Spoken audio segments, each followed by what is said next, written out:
Buonasera dal TG Sicilia, le principali notizie di questa edizione. Condannata a 4 anni e 8 mesi di reclusione Martina Gentile, figlia dell'amante di Matteo Messina Denaro, è accusata di favoreggiamento procurata in osservanza della pena. Morto nel porto di Catania un marinaio, l'incidente durante le fasi di carico di una nave cargo. La procura, che ha ordinato il sequestro della nave, ha indagato per omicidio colposo un manovratore catanese.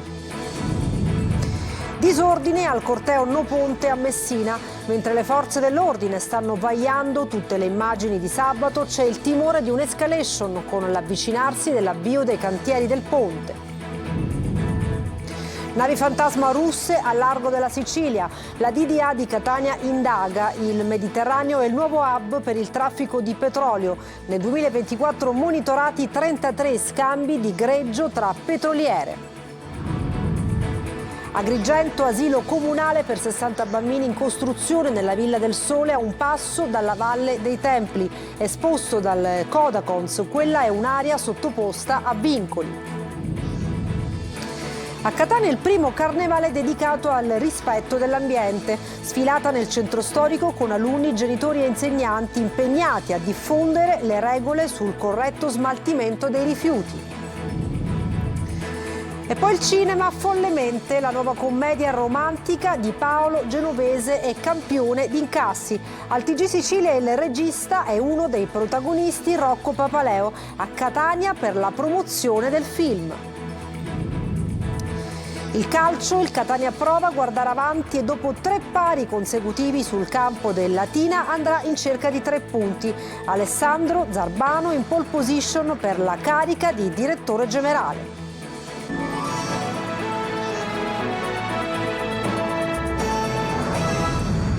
Bentrovati, condanna per favoreggiamento a Messina Denaro Martina Gentile, figlia di Laura Bonafede. La giovane insegnante di Campobello di Mazara è stata condannata dal GUP di Palermo a 4 anni e 8 mesi più 1 anno di libertà vigilata. Il servizio.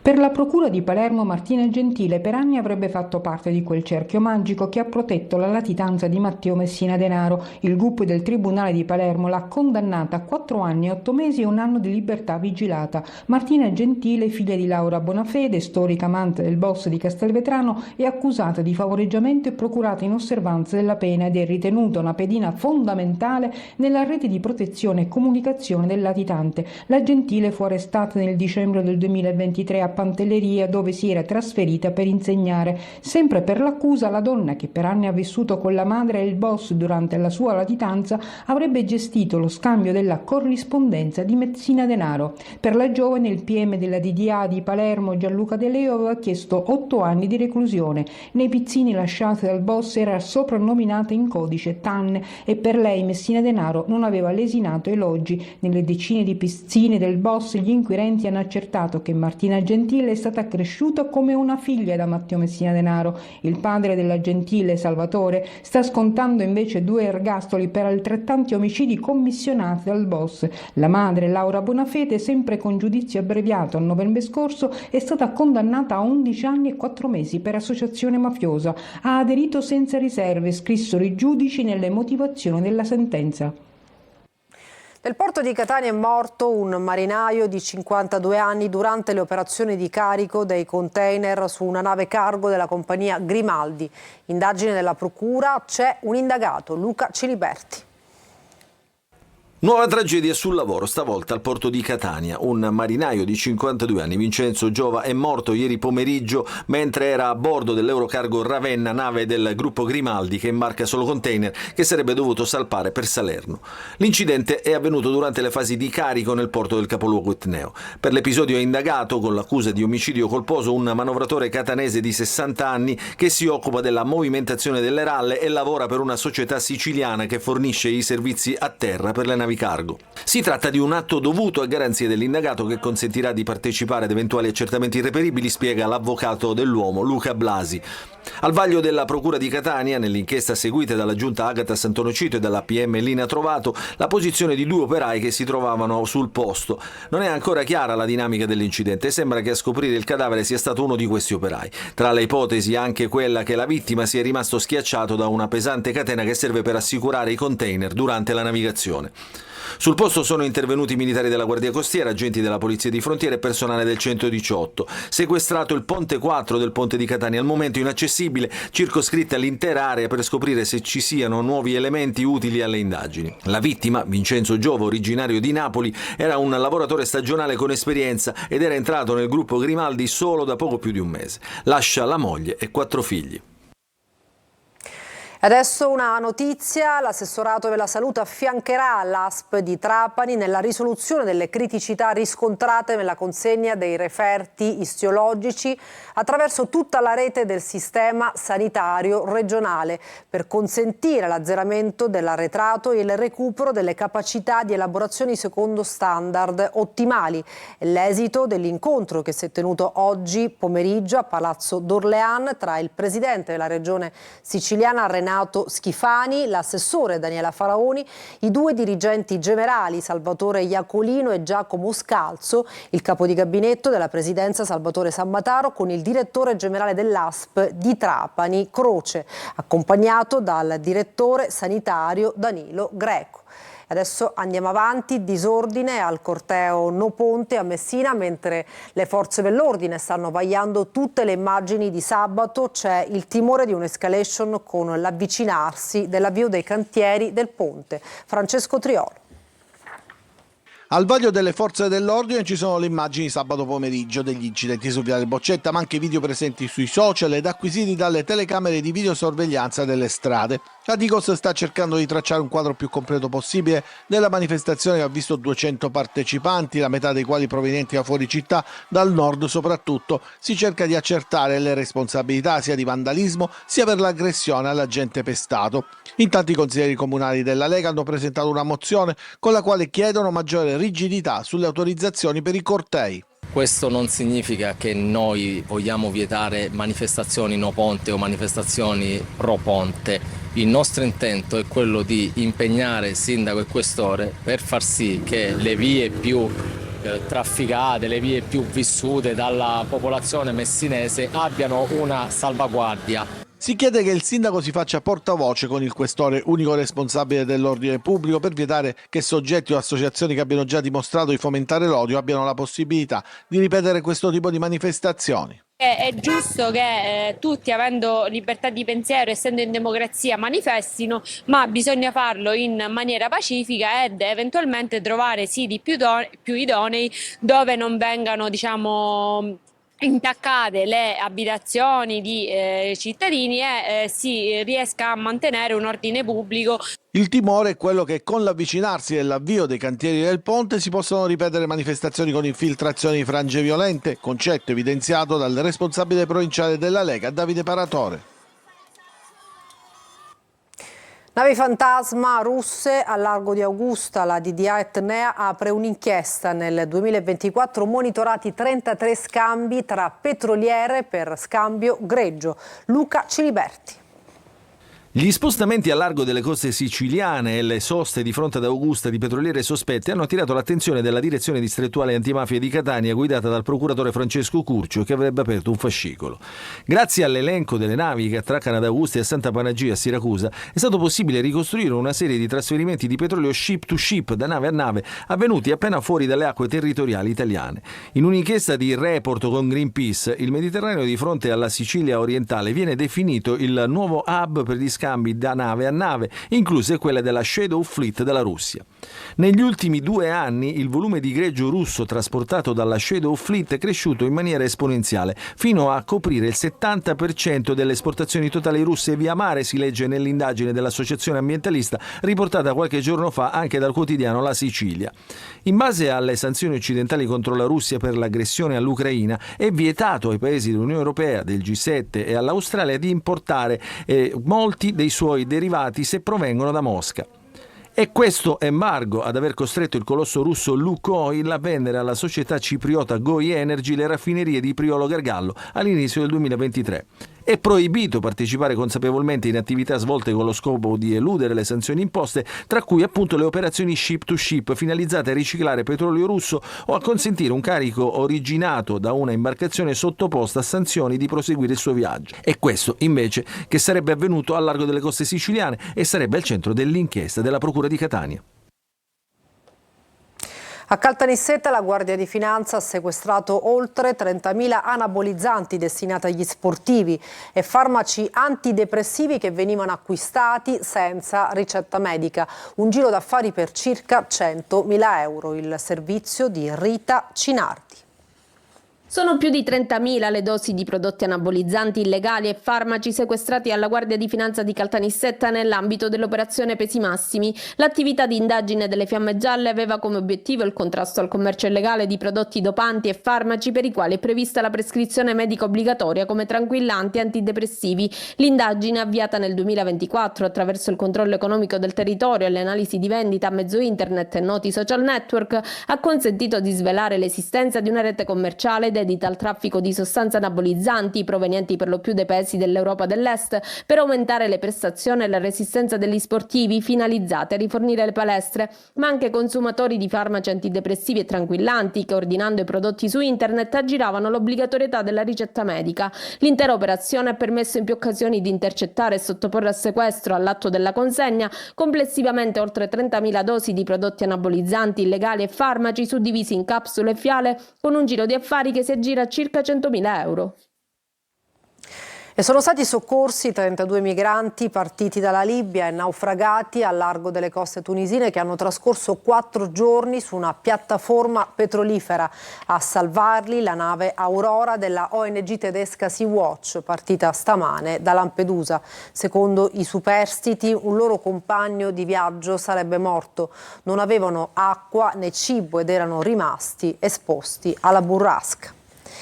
E cambiamo argomento: rifiuti nel centro storico di Palermo dopo la partenza flop della raccolta differenziata, immondizia anche nel percorso arabo-normanno cittadino. I turisti osservano con incredulità. Marco Gullà. Palazzo dei Normanni, uno dei corridoi turistici della città. I rifiuti stazionano sul marciapiede mentre i turisti passeggiano e osservano con incredulità. La raccolta differenziata, lanciata da giorni nel centro storico di Palermo, non decolla. I cumuli di rifiuti nel percorso arabo-normanno cittadino rappresentano una cartolina poco edificante. La RAP ha organizzato una serie di iniziative per distribuire i mastelli e per fornire indicazioni ai residenti. Questa mattina l'appuntamento era nel quartiere dell'Albergheria a Balarò.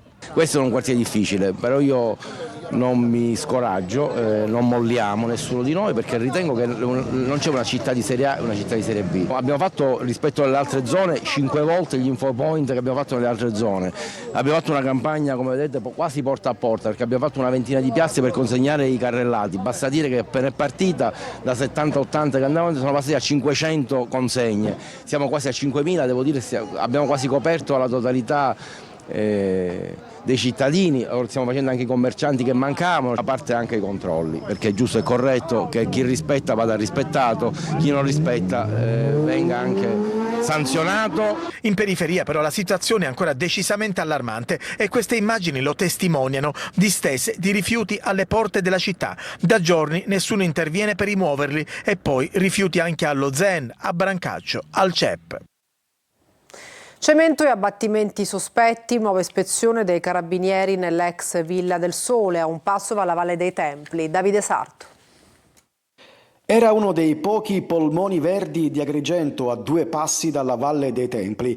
Oggi l'ex Villa del Sole è una distesa di cemento con alberi abbattuti e un cantiere sotto inchiesta. I carabinieri del Centro Anticrimine Natura sono tornati per la seconda volta nell'area dove si sta costruendo un asilo comunale per soli 60 bambini. Un esposto del Codacons regionale solleva dubbi pesanti. L'area sarebbe sottoposta a vincoli stringenti che ne eviterebbero l'edificazione, ma i lavori proseguono e secondo la situazione gli abbattimenti potrebbero essere avvenuti senza le necessarie autorizzazioni. Noi aspettiamo l'evento che potrebbe accadere da un momento all'altro è quello della decisione della Procura della Repubblica di inquisire tutti gli attori della situazione, perché noi abbiamo dimostrato più volte con documenti alla mano, non abbiamo mai gridato allo scandalo senza documentarlo, che purtroppo è un cantiere illegale, un cantiere illegittimo, è un cantiere, oltretutto è stata perpetrata una cosa che non potevano, che è la variante urbanistica, con decreto, attenzione, pure della Regione, che non ha tenuto conto di una legge regionale che invece sancisce che questo appezzamento di terra è città antica. Nel sopralluogo i carabinieri hanno raccolto prove fotografiche, ascoltato gli operai e sequestrato una zona del cantiere dove rifiuti sarebbero stati smaltiti in modo irregolare. Segnali preoccupanti di possibili illeciti. Green Revolution, a Catania il primo carnevale dedicato al rispetto per l'ambiente, sfilata nel centro storico con alunni, genitori e insegnanti impegnati a diffondere le regole sul corretto conferimento dei rifiuti. Tonino De Ma. Possiamo chiederti come sei vestita? Sono vestita proprio, io rappresento Inciviltà Sovrana. Inciviltà Sovrana che si aggira tra i bambini a distribuire coriandoli. Gruppi mascherati a tema e rispetto per l'ambiente. A Catania è andato in scena il primo carnevale targato Green Revolution. Protagonisti gli studenti delle scuole Etnee e Gema, la società che si occupa della raccolta dei rifiuti nell'Ottocentro, nell'ambito delle iniziative promosse dalla Direzione Ecologia e Politiche per l'Ambiente del Comune di Catania. La parata colorata e festosa è partita dal centro polifunzionale di via Zurria per concludersi in piazza Mazzini con un suggestivo passaggio in piazza Federico II di Svevia. Studenti in maschera circondati da genitori e insegnanti pronti a fornire utili nozioni sulla raccolta differenziata. È importante fare la raccolta differenziata per la città e per il nostro futuro. Noi sappiamo che dobbiamo vivere il futuro e per vivere il futuro è importante fare la raccolta differenziata. Distribuiti speciali coriandoli realizzati, neanche a dirlo, con carta riciclata. E adesso il cinema, Follemente, la nuova commedia romantica di Paolo Genovese e campione di incassi al box office. Abbiamo incontrato il regista e uno dei protagonisti, Rocco Papaleo, a Catania per la promozione del film. Emanuela Corsi.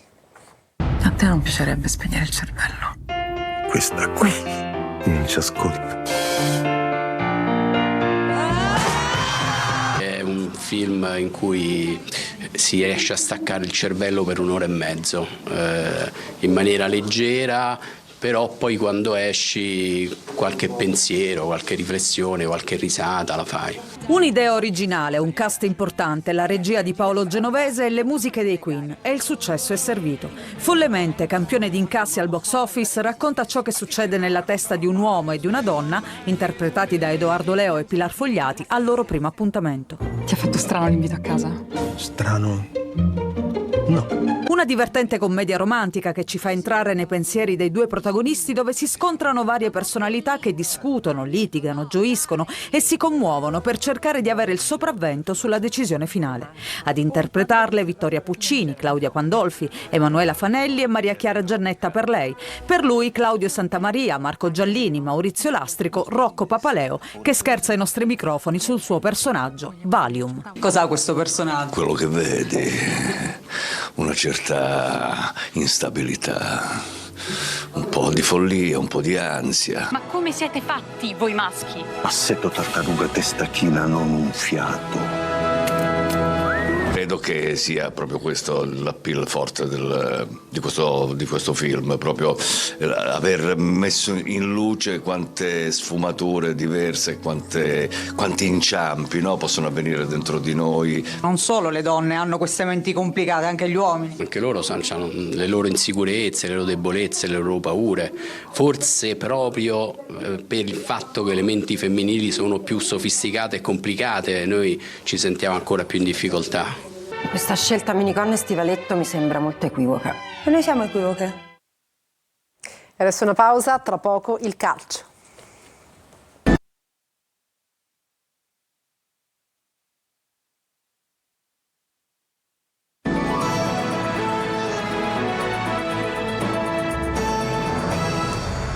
Bentornati al TG Sicilia, adesso il calcio, il Catania guarda avanti e dopo 3 pari consecutivi va a caccia dei 3 punti sul campo del Latina. Intanto la dirigenza cerca di coprire la figura del direttore generale, Tonino De Mano. 2 squadre che non vincono da 3 turni. Il Catania, che ha collezionato 3 pareggi per 1-1, e il Latina, che ha fatto addirittura peggio, 1 sconfitta e 2 pari. Il match del Francioni non stuzzica certo i palati fini del calcio, che per divertirsi dovranno rivolgersi altrove. Eppure la sfida mette in palio punti pesanti per motivi opposti di classifica, anche perché il Catania, seppur senza brillare, può dire la sua ancora in chiave playoff. Serviranno convinzione, consapevolezza dei propri mezzi ed un pizzico di fortuna, visto che Mimmo Toscano, ormai dall'inizio del campionato, è costretto a consultare il medico prima di stilare la formazione. E in tema di infortuni non arrivano buone notizie per Inglese, il cui recupero subisce un'altra battuta d'arresto. Attacco ridotto al Lumicino contro il Foggia per le assenze causa virus influenzale anche di Montalto e De Paoli, che comunque dovrebbero essere pronti per la sfida di sabato. In mediana sarà ancora assente Stoppa, che dovrà scontare un altro turno di squalifica. Dal campo alla scrivania, con il Catania che sotto traccia lavora per coprire la carica di direttore generale, figura che manca nel mosaico dirigenziale e che potrebbe tornare utile per la programmazione della nuova stagione agonistica. Almeno una mezza dozzina i nomi che vengono accostati al Catania. In pole position sembra esserci Alessandro Zarbano, originario di Lentini e già accostato al club di Pelligra. Suggestive ma scarsamente praticabili le piste che portano ad Angelozzi, Perinetti, Polito e Taldo. A Messina il futuro del club giallorosso è sempre in bilico. L'ex proprietario Sciotto ha chiarito che non tornerà. Il sindaco ha lanciato un appello raccolto dal presidente del Trapani Antonini, Francesco Triolo. Giovedì potrebbe essere il giorno in cui verrà riscritta la classifica di Serie C. I deferimenti del procuratore federale su segnalazione della Covisoc arrivati ieri danno il via alla procedura che porterà a penalizzazioni o nei casi più gravi anche alle esclusioni dal campionato. Il Taranto sembra destinato a non completare il torneo. Per la Turris si attendono ulteriori accertamenti. Il Messina sarà certamente penalizzato, ma c'è da quantificare in che misura. In riva allo stretto però preoccupa più il futuro del club. L'ex presidente Sciotto in una lettera aperta ha escluso un suo ritorno attraverso la clausola rescissoria, ricordando insulti, contestazioni, ostruzionismo e la pressione per costringerlo a vendere. La palla quindi è nei piedi di AAD Invest, ma non senza timore da parte dell'ambiente. Il sindaco di Messina Basile ha lanciato un appello, ieri ha incontrato una delegazione della squadra e sta sondando eventuali vie d'uscita, con uno scenario che potrebbe aprirsi nei prossimi giorni, grazie all'interessamento del presidente del Trapani, Valerio Antonini, che da parte sua proprio ieri sera ha chiarito che non lascerà Trapani, quindi non potrà avere quote nell'ACR, ma che sta cercando di aiutare attraverso il sostegno di qualche amico interessato a non far perdere il patrimonio Messina. Del resto, passare dalla Serie C all'eccellenza sarebbe una sconfitta per tutto il movimento siciliano. E per questa edizione è tutto, grazie per averci seguito e buona serata.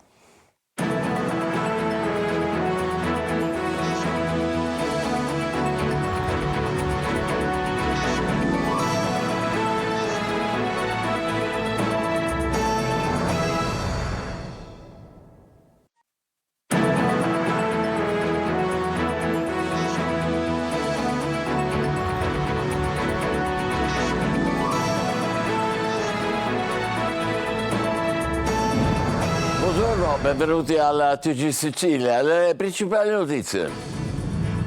9 arresti a Catania nel clan mafioso Santa Paola Ercolano. Con violenza e pestaggi, Cosa Nostra imponeva le estorsioni e gestiva lo spaccio di droga a San Pietro Clarenza e Belpasso.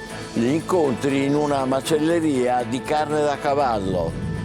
Navi fantasma al largo di Augusta, anche la politica vuole chiarimenti sulla flotta russa invisibile e sul commercio di greggio per aggirare l'embargo.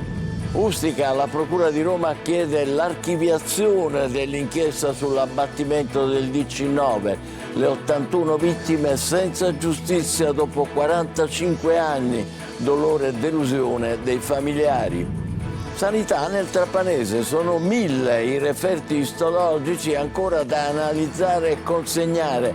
con pazienti in attesa da mesi. L'assessorato regionale alla salute affiancherà l'azienda sanitaria locale per sbrogliare la matassa. Catania, periferie dimenticate, grido d'allarme del quarto municipio dopo l'esplosione per il gas a Trappeto Nord. Il quartiere resta ai margini con i servizi che lasciano a desiderare. I fasti dell'Ottocento siciliano tornano a vivere nella serie TV su Netflix Il Gattopardo. Protagonista la Sicilia del Risorgimento e le più belle residenze dell'aristocrazia dell'epoca. Ci ha lasciato Bruno Pizzul, l'indimenticabile telecronista sportivo. Prima di diventare il numero 1 dei commentatori di calcio aveva giocato a Catania indossando la maglia rossazzurra. Calcio giocato, Ierardi e Montalto in gruppo, ma il Catania, in vista della trasferta di Latina, spera di recuperare anche De Paoli. Toscano respira.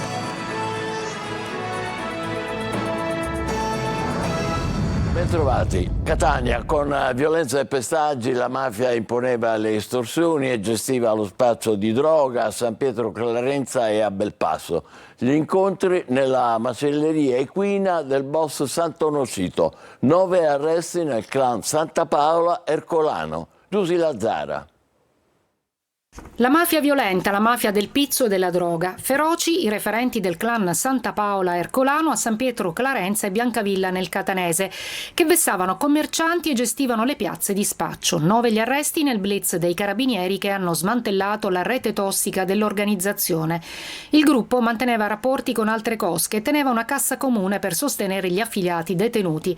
Ma non si muoveva foglia se non voleva Orazio Sant'Onofito, titolare di una macelleria equina al vertice dell'organizzazione dal 2016. Secondo gli inquirenti, il macellaio di San Pietro Clarenza, così dalle intercettazioni durante le estorsioni, organizzava gli incontri nella sua macelleria, dove venivano convocati anche commercianti taglieggiati. Sant'Onofito si sarebbe occupato in prima persona del recupero crediti, intervenendo in vicende per le quali alcuni imprenditori richiedevano il suo intervento, mettendo in atto vere e proprie intimidazioni, anche con l'uso della violenza. Quando non si poteva pagare con il denaro, si dovevano comunque fornire generi alimentari da destinare agli affiliati in difficoltà. Lo spaccio di marijuana invece era gestito da Alfio Caruso, ritenuto dagli inquirenti braccio destro di Sant'Onofito. Durante le indagini sono stati eseguiti 3 arresti in flagranza di reato per estorsione aggravata, liberando così un imprenditore per anni vessato dagli strozzini. L'operazione Old Horse, vecchio cavallo, è partita dalle dichiarazioni di collaboratori di giustizia e dalle precedenti operazioni Sotto Scacco e Black Lotus. Oltre 280 kg di droga sequestrati dalla polizia su un tir che viaggiava sulla Messina-Catania. Arrestati 2 corrieri, ingegnoso il nascondiglio. Lorena Dolci. Un camion carico di cassette di arance, niente di più normale da trovare in Sicilia, ma fra tarocchi, navel e mandarini quel carico nascondeva la sorpresa. Gli agenti della squadra mobile di Catania lo aspettavano da tempo. Le indagini e indizi raccolti parlavano di un auto articolato proveniente dalla Spagna con un grosso quantitativo di droga. Quel tir che trasportava casse di frutta corrispondeva al mezzo segnalato, così i poliziotti sono entrati in azione. Lo abbiamo poi fermato lungo la direttrice Messina-Catania e lo abbiamo trasportato in porto. Qui è stato scaricato l'intero contenuto del mezzo e con l'ausilio di unità cinofili antidroga della Polizia di Stato abbiamo individuato 12 casse di arance, al cui interno erano stati abilmente occultati in alcuni scatoloni e in alcuni borsoni e numerosissimi involucri termosaldati di sostanza stupefacente. Alla fine saltano fuori 248 kg di marijuana e 34 di hashish. I 2 corrieri, uno spagnolo e una donna colombiana, sono stati arrestati. A Belmonte Mezzagno, nel Palermitano, 2 carabinieri sono stati aggrediti al termine di un controllo di routine. Scioccanti le immagini dell'aggressione. Marco Gullà.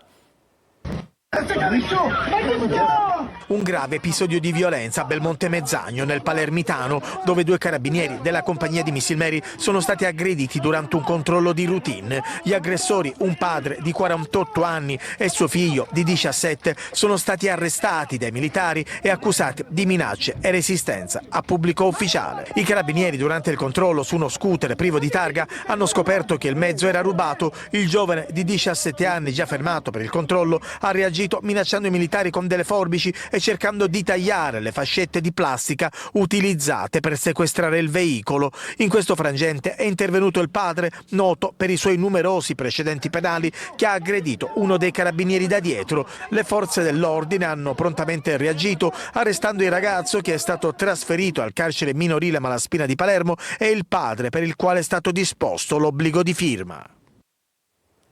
I vigili del fuoco stanno cercando a Catania un uomo di 53 anni scomparso ieri sera intorno alle 21 proprio lì, nella zona della playa. Alle ricerche in mare sulla terraferma partecipano con l'ausilio dei droni e l'appoggio di un posto di comando avanzato i nuclei sommozzatori di Catania e Reggio Calabria, la sezione navale e il nucleo cinofili. Eccoci, adesso anche la politica si vuole chiarimenti sulla presenza di una flotta russa fantasma al largo di Augusta e sugli scambi di greggio per aggirare l'embargo. Lorena Dolci.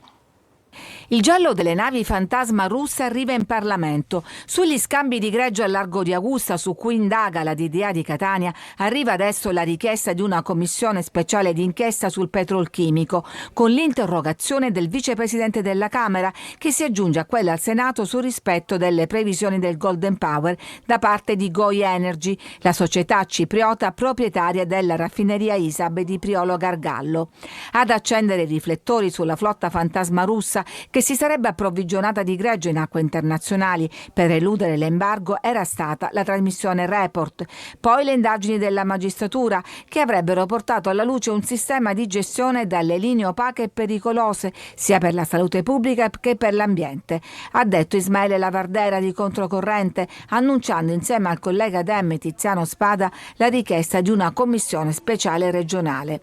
Dal vicepresidente della Camera ed ex ministro dell'Ambiente Sergio Costa l'interrogazione che chiede al governo quali azioni intende adottare per identificare e sanzionare le navi coinvolte e vigilare sulle società italiane che hanno fornito assistenza e rafforzare i controlli in mare e nei porti.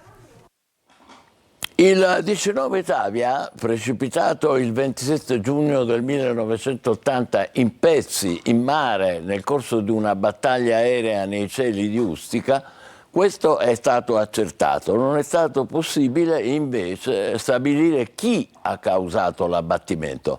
E infatti la Procura di Roma ha chiesto l'archiviazione dell'inchiesta bis.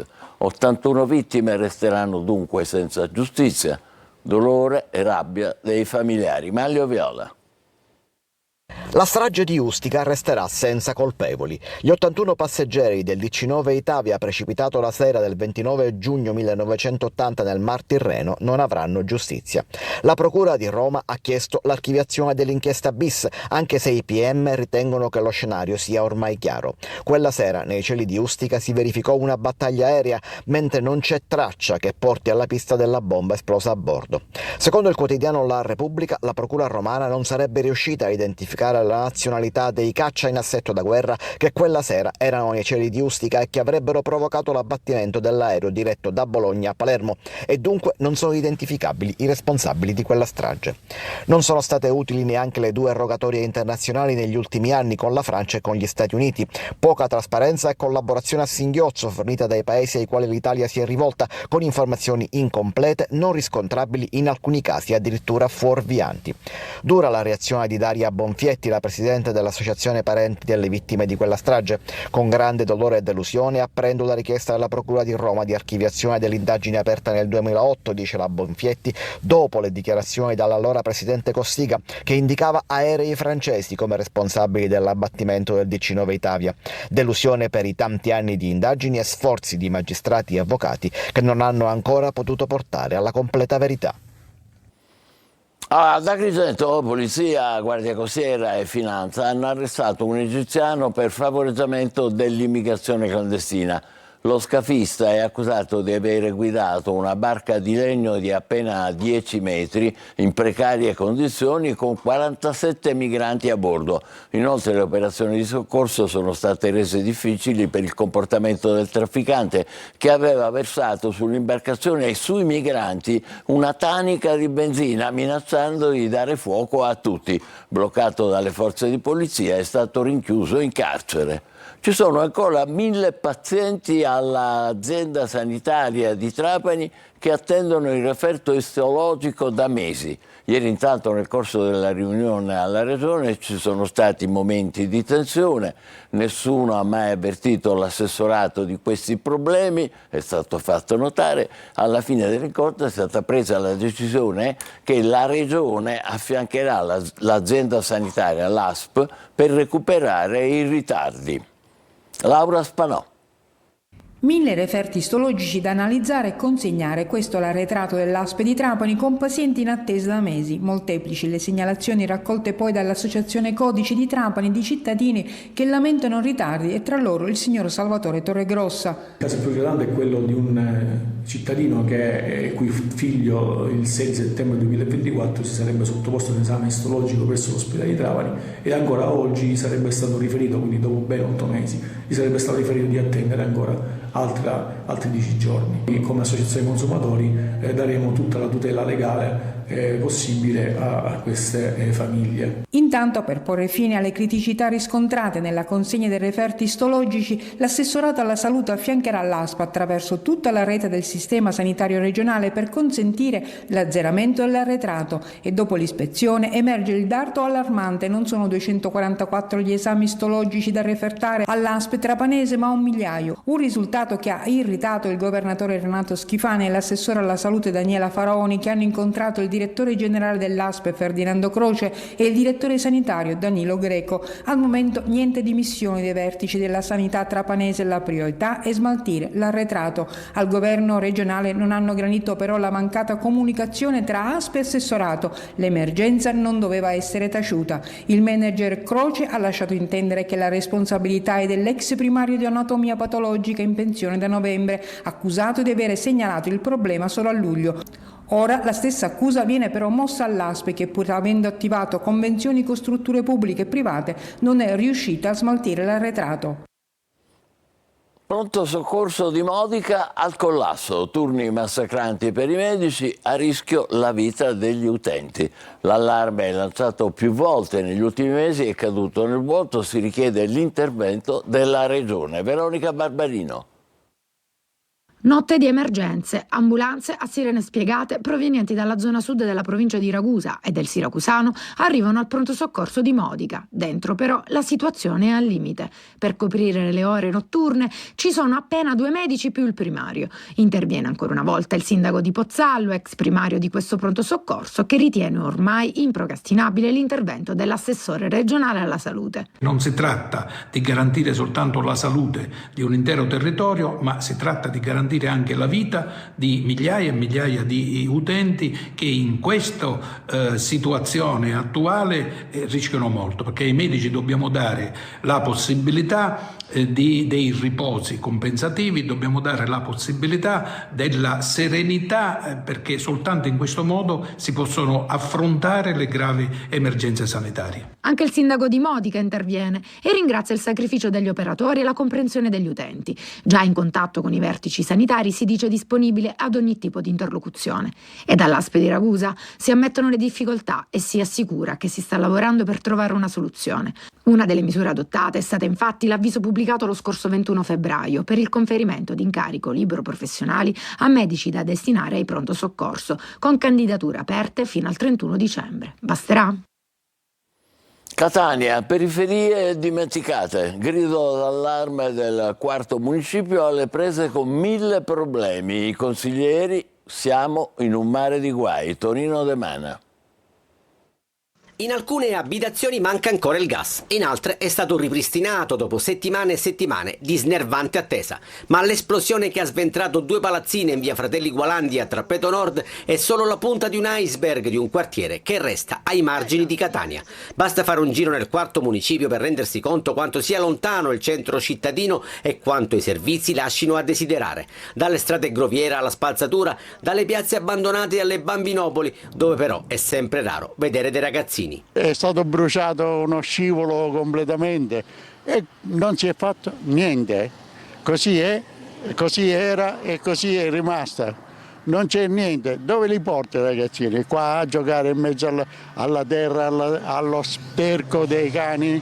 È bipartisan il grido d'allarme dei consiglieri di municipalità. Abbiamo anche una barca che simboleggia come San Giovanni Calermo sia in un mare di guai, non ci facciamo mancare nulla, dalla completamente assenza di gas a rifiuti di vario tipo. Io invito il sindaco a venire nel consiglio del 4º municipio perché da 2 anni a questa parte non è mai venuto. Non le mandano a dire i consiglieri di municipalità in quota Forza Italia e Fratelli d'Italia. Noi chiediamo al Presidente Cavallaro di farsi portavoce con il Sindaco di asfaltare queste strade perché effettivamente sono molto pericolose. La colpa io non la do al Sindaco, ma la do al mio Presidente che non riesce a portare le esigenze che ha bisogno questo quartiere. E se un problema tira l'altro, ci spostiamo in via Beata Giovanna Jugan per mostrarvi lo stato d'abbandono di questo slargo dove gli alberi rappresentano soltanto un pericolo, senza contare che le folte chiome hanno ormai nascosto persino l'illuminazione pubblica. Torna l'appuntamento con il sindaco, il confronto con il primo cittadino di Catania Trantino in diretta su Telecolor dopo il TG delle 14.30. Per le vostre domande, segnalazioni e lamentele scrivete al numero WhatsApp 342 74 55 005 oppure inviate una mail a sicilia24focus@telecolor.it. Vi aspettiamo su Telecolor appunto alle 14.30 con un'ampia pagina riservata ai vostri messaggi. Sempre a Catania, i volontari della Caritas diocesana, accompagnati dal direttore Don Nuccio Puglisi, hanno consegnato, come vedete, i beni alimentari di prima necessità alla Moschea della Misericordia, che è la più grande del sud Italia, presente da oltre 20 anni nel quartiere storico della Civita, in piazza Cutelli. Ad accogliergli l'imam Keit Abdelhafid e diversi fedeli che utilizzeranno gli alimenti, assieme ad altre donazioni, per preparare ogni sera i pasti in moschea dopo la rottura del digiuno che dura dall'alba al tramonto nel Ramadan. Un appuntamento ormai decennale che consente di manifestare cura e attenzione in maniera concreta nei confronti di quei musulmani che in questo mese non potranno usufruire della mensa dell'Help Center della stazione centrale. I fasti dell'Ottocento siciliano tornano a rivivere nella serie TV Il Gattopardo. Su Netflix, protagonista una fiera Sicilia a cavallo tra 2 mondi nel Risorgimento e gli edifici più affascinanti dell'aristocrazia dell'epoca, come il Palazzo Biscari a Catania. Eva Spampinato. Ecco il servizio, sta arrivando. Il Gattopardo si sente invaso. La preghiera vi sgombrerà. La serie evento che fa rivivere i fasti dell'Ottocento siciliano è finalmente disponibile su Netflix. Dopo tanta attesa creata attorno al rifacimento del celebre film di Luchino Visconti, il giorno del Gattopardo è arrivato. Catania fa la sua bella parte nel rappresentare questa Sicilia gattopardesca. E noi siamo andati a scoprire uno dei luoghi simbolo del romanzo di Tommasi di Lampedusa e del film Il Palazzo Biscari di Catania, alla ricerca di qualche racconto inedito. Siccome il film poi è stato girato con ambientazioni chiaramente dell'epoca, quindi c'erano delle candele accese, quando si partiva con le riprese i condizionatori venivano staccati per poter tenere le candele, diciamo il lume della candela e la fiamma ferma. È chiaramente un caldo incredibile. Lui è Sergio D'Arrigo, nobile catanese e cultore cinematografico che nella serie TV interpreta il double, ovvero il doppio, del principe di Salina, Kim Rossi Stuart. Forse direi anche il primo siciliano che ha questo ruolo di principe di Salina. Il principe vero, Ruggero Moncada, invece, ci racconta le scene girate qui. L'arrivo delle carrozze, la salita per la scalinata. Il ballo è il primo organizzato dai garibaldini sbarcati in Sicilia. In 2 giorni di riprese hanno fatto le scene del ballo da tutte le angolazioni. Per rendere tutto più autentico, 1860 la truppa ha cambiato persino la carta alle pareti. Il salone aveva delle pannellature che venivano sostituite spesso, cioè quando la principessa si faceva un vestito ci accoppiava i tessuti da parete. Il poter rinnovare gli addobbi, le cose dava la sensazione proprio dello sfarzo e dello stupore che questo salone provocava. Ha lasciato Bruno Pizzul, indimenticabile telecronista sportivo. Prima di diventare il numero 1 dei commentatori di calcio aveva giocato a Catania indossando la maglia rossazzurra. Sentiamo il ricordo del collega della Sicilia, Giovanni Finocchiaro. L'incontro con Bruno Pizzul, eravamo a Vittoria nel 2008 ai premi del calcio siciliano e andai lì come inviato del giornale per intervistare Marcello Lippi e appunto Bruno Pizzul. Mi diede subito l'impressione di una persona umile, nonostante passato e presente importanti. Era inarrivabile per me, per tanti di noi che abbiamo abbracciato questa professione, e ci rincontrammo tantissime volte in giro per l'Italia quando seguivo il Catania, che era in Serie A, ma soprattutto al Cibali, al Massimino. Lo vedevo muoversi come se fosse casa sua, perché lì ci aveva giocato. Era rimasto molto molto legato a quell'esperienza, mi raccontava spesso degli episodi, delle partite, gli allenamenti, il rapporto con i tifosi. Era molto amato a Catania.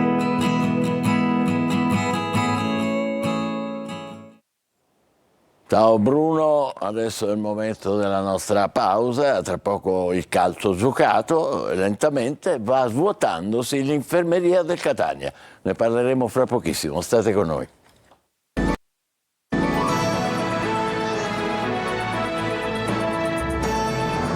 Calcio, allenamento mattutino per il Catania che prepara la trasferta di Latina in programma sabato pomeriggio. Toscano recupera Ierardi e Montalto, quasi sicuramente anche De Paoli. Il club intanto ha ricordato Bruno Pizzul. Francesco Triolo.